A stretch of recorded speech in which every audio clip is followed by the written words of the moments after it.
di antara mereka nabi dan rasul ada yang kami kisahkan kepada engkau Muhammad SAW, dan di antara mereka ada yang tidak kami kisahkan.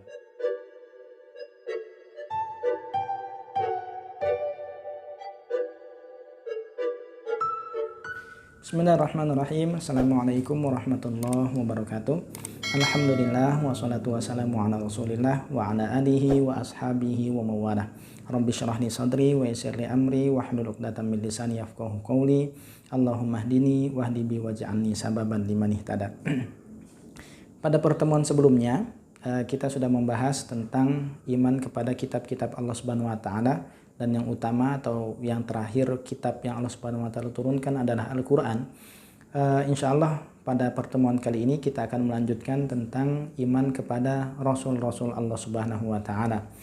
Bahwa sebagaimana hadis yang sebelumnya kami sampaikan, kata Umar bin Khattab, ketika kami sedang duduk-duduk bersama Rasulullah SAW, suatu hari datang seseorang yang pakaiannya sangat putih, rambutnya sangat hitam, tidak ada bekas-bekas perjalanan, kemudian menyandarkan lututnya kepada lutut Rasulullah SAW, menaruh tangannya di atas paha beliau, dan kemudian bertanya apa itu Islam, apa itu iman, apa itu ihsan, dan seterusnya. Dan kemudian Rasulullah SAW ketika menjawab apa itu iman, Rasulullah SAW mengatakan, antu'mina billahi wa malaikatihi wa kutubihi wa rusulihi. Engkau beriman kepada Allah, kepada malaikat-malaikatnya, kepada kitab-kitabnya, kepada rasul-rasulnya, dan seterusnya. Jadi di antara hal yang wajib untuk diimani bagi seorang muslim adalah beriman terhadap rasul-rasul Allah Subhanahu wa taala atau utusan-utusan Allah Subhanahu wa taala. Sebagaimana di dalam surat Al-Hajj ayat 75, a'udzubillahi minasyaitonirrajim, Allahu yastafi minal malaikati rusulan wa minan nas, innallaha sami'un basir. Sesungguhnya Allah Subhanahu wa taala memilih dari malaikat-malaikatnya sebagai utusan-utusan Allah dan juga dari manusia. Artinya Allah Subhanahu wa taala memilih di antara malaikat-malaikat Allah, tentunya ada malaikat-malaikat yang spesial. Begitu juga dari manusia, ada orang-orang yang Allah Subhanahu wa taala Allah pilih untuk menjadi utusan-utusan Allah atau menjadi nabi dan juga menjadi rasul. Kemudian tentang iman kepada rasul-rasul Allah Subhanahu wa taala, tentunya ada perbedaan tentang definisi apa itu nabi dan apa itu rasul. Kalau misalnya pelajaran yang mungkin selama ini kita ketahui bahwa nabi itu adalah orang yang Allah Subhanahu wa taala pilih, orang yang Allah Subhanahu wa taala berikan wahyu untuk dirinya sendiri dan tidak wajib untuk menyampaikan pada orang lain. Sedangkan rasul adalah orang yang Allah Subhanahu wa taala wahyukan kepadanya dan kemudian diperintahkan untuk menyampaikan kepada orang lain. Ini tentunya banyak ulama yang mendefinisikan nabi dan rasul seperti ini. Tapi ada juga ulama yang mendefinisikan perbedaan nabi dengan rasul, bahwa nabi adalah orang pilihan Allah Subhanahu wa taala, laki-laki pilihan Allah Subhanahu wa taala yang Allah Subhanahu wa taala berikan wahyu kepada dirinya, dan nabi pun juga menyampaikan kepada umatnya. Bukan berarti kemudian nabi tidak menyampaikan kepada umatnya. Tapi Allah Subhanahu wa taala utus kepada kaum yang masih beriman kepada Allah. Artinya bahwa nabi ini Allah Subhanahu wa taala utus untuk mengingatkan umatnya. Umatnya beriman kepada Allah, kemudian diutus nabi untuk terus mengingatkan umatnya. Berbeda dengan rasul yang Allah Subhanahu wa taala utus untuk meluruskan umat yang sudah mulai melenceng, seperti itu. Jadi misalnya kalau di dalam kitab Qisasul Anbiya, kisah-kisah para nabi, Al-Imam Ibnu Katsir, setelah Nabi Adam, kalau kita ketahui setelah Nabi Adam itu Nabi Idris. Tapi kalau di dalam Qisasul Anbiya, setelah Nabi Adam ada nabi namanya Nabi Syith. Kemudian setelah Nabi Syith baru kemudian Nabi Idris. Nabi Idris sebagaimana firman Allah Subhanahu wa taala, a'udzubillahi minasyaitonirrajim, wadhkur fil kitabi Idris innahu kana siddiqan nabiyya wa rafa'nahu makanan 'aliyya.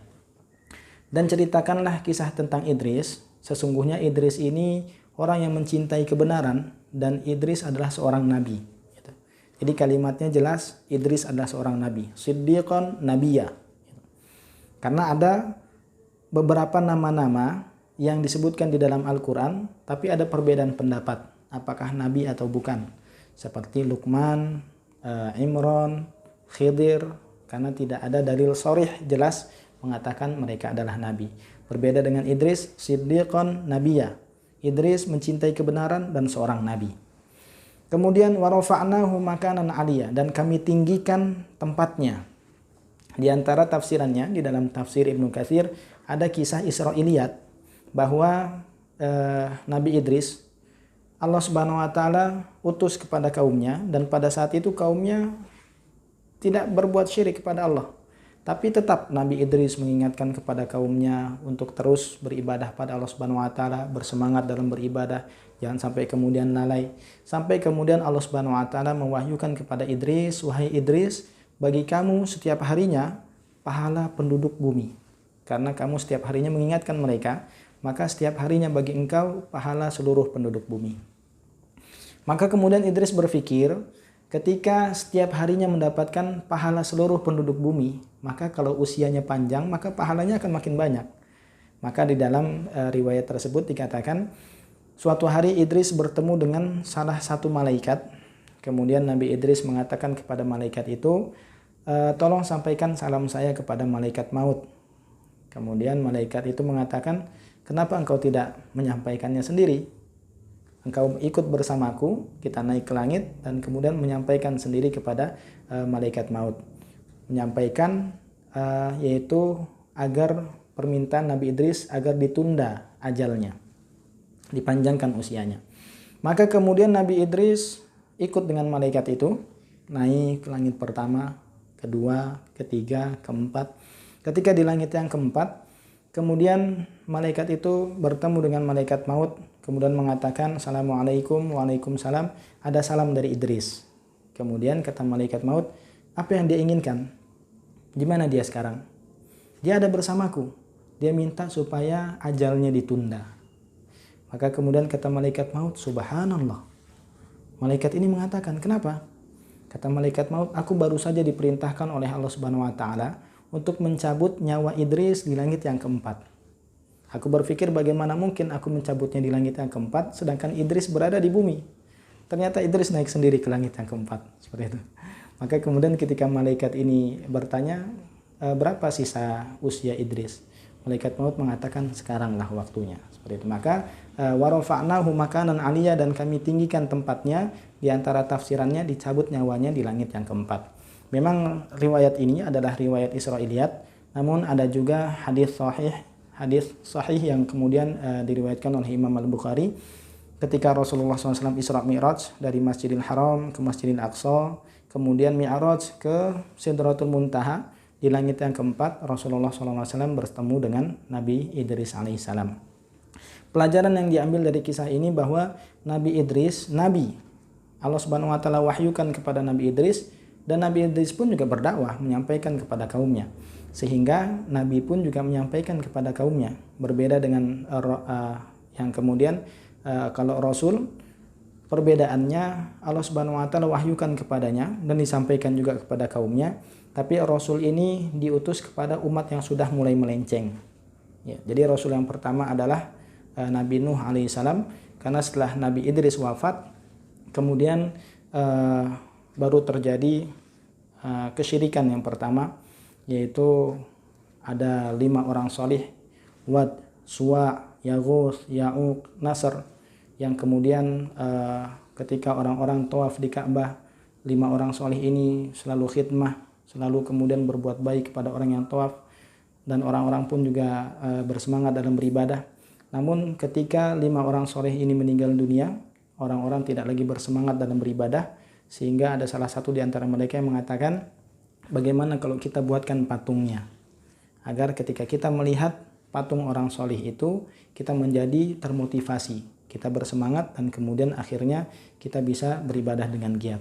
Maka mulailah dibuat patung-patung itu, Wad, Suwa, Yaghus, Ya'uq, Nasr, dan keturunan-keturunan berikutnya tidak mengetahui tentang hal tersebut, sampai akhirnya bertawasul dari patung tersebut, dan kemudian sampai generasi-generasi berikutnya menyembah patung itu, dan akhirnya Allah Subhanahu wa taala mengutus rasul yang pertama yaitu Nabi Nuh alaihissalam, sehingga perbedaan antara nabi dengan rasul, kalau nabi Allah Subhanahu wa taala utus untuk mengingatkan umatnya, kalau rasul Allah Subhanahu wa taala utus untuk meluruskan umatnya yang sudah mulai melenceng, tidak lagi menyembah Allah Subhanahu wa taala. Dan tentunya Allah Subhanahu wa taala menguatkan nabi dan rasul ini dengan mukjizat-mukjizat sebagai penguat bukti bahwa mereka adalah utusan-utusan Allah Subhanahu wa taala.